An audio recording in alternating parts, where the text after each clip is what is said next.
Mes amis, ce qui se passe dans les coulisses du Pentagone est la preuve définitive que le système a perdu tout contact avec la réalité. Ils ont essayé d'enterrer ce géant. Pendant plus de 20 ans, les bureaucrates de Washington, assis dans leurs fauteuils en cuir et buvant du café hors de prix, ont dit que cet avion était une vieille ferraille obsolète.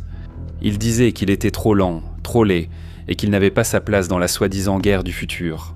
Mais alors que des drones iraniens coûtant entre 20 000 et 50 000 $ frappaient les défenses américaines qui valent pour des milliards, le Warthog a été sorti du musée et envoyé directement sur le champ de bataille. Et aujourd'hui, je vais te montrer comment la machine la plus appréciée des soldats américains a détruit la stratégie des Simms de l'Iran et pourquoi le haut commandement de l'armée de l'air est en état de choc absolu. Prépare-toi car l'ère de la technologie de luxe vient de se heurter à un mur. Abonne-toi à la chaîne, active la cloche des notifications et laisse un like sur la vidéo. Regarde juste le niveau de folie qu'ils ont essayé de te cacher. Il existe une différence abyssale entre ceux qui comprennent les défilés militaires et ceux qui comprennent la vraie guerre. Les États-Unis sont entrés dans une guerre régionale avec la République islamique d'Iran et ont découvert une équation de défaite qui fait peur.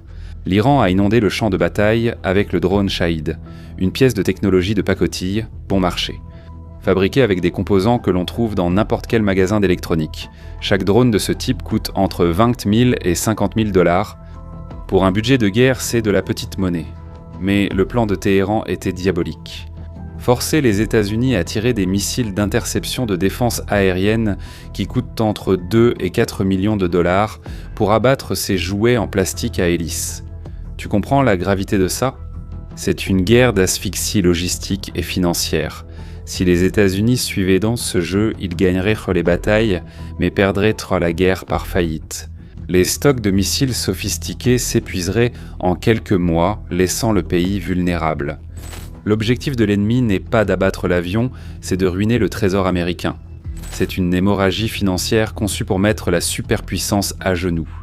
Et c'est dans ce contexte de désespoir que les stratèges militaires ont dû ravaler leur fierté et se tourner vers ce qu'ils appelaient la vieille carcasse. Ou même Thunderbolt II, le légendaire Warthog, a reçu la 3e chance de sa vie.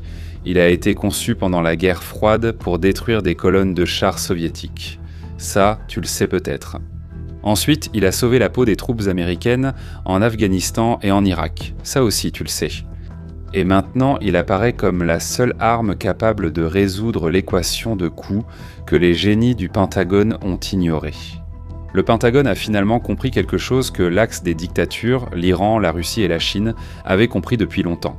Dans une guerre hybride, ce n'est pas celui qui possède le jet le plus cher qui l'emporte, mais celui qui a l'outil adéquat pour épuiser le front financier de l'ennemi. L'A-10, la machine volante, est un antidote parfait contre l'hémorragie financière parfaite.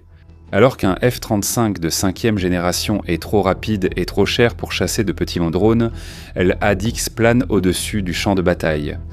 Ce que les bureaucrates considéraient comme une faiblesse, sa lenteur est désormais son plus grand atout stratégique. Il peut suivre visuellement la cible et la détruire avec des balles qui ne coûtent que quelques dollars, et non avec des missiles à plusieurs millions.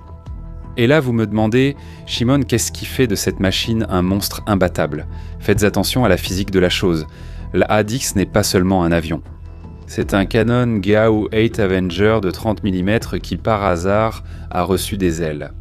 Esse canhão é uma aberração da engenharia.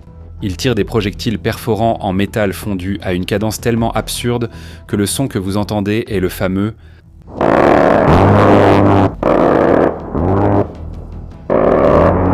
C'est en fait le son de la cible en train de se désintégrer.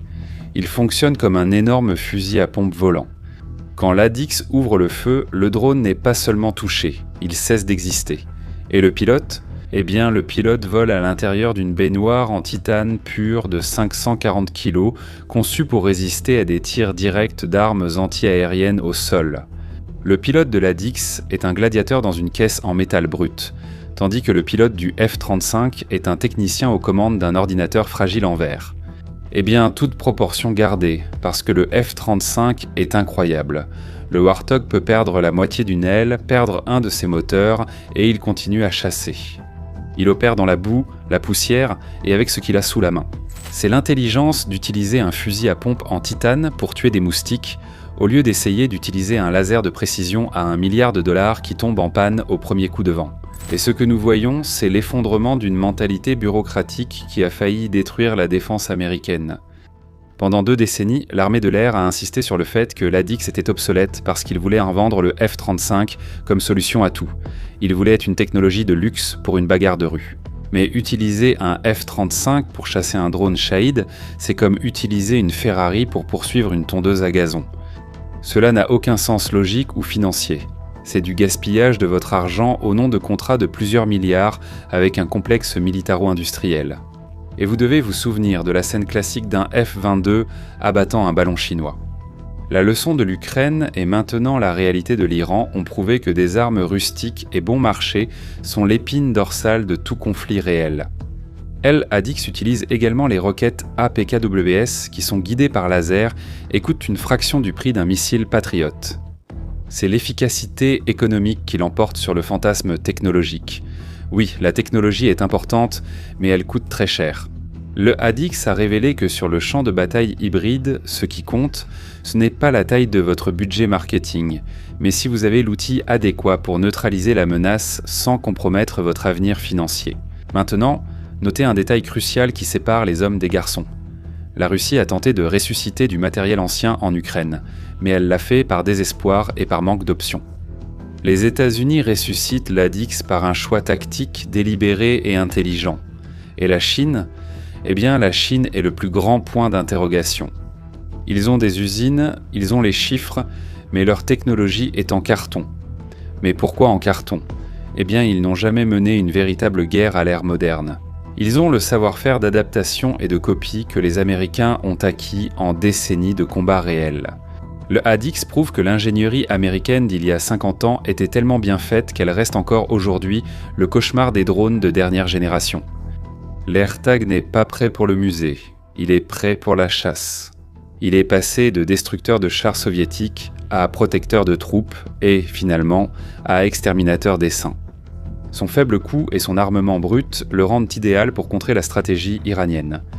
Parfois, la plateforme la plus ancienne et obsolète finit par l'emporter, parce qu'elle est réelle, elle est solide, et elle fonctionne quand il le faut. Le système tremble parce que la vérité est apparue. Le vieux guerrier est toujours le roi.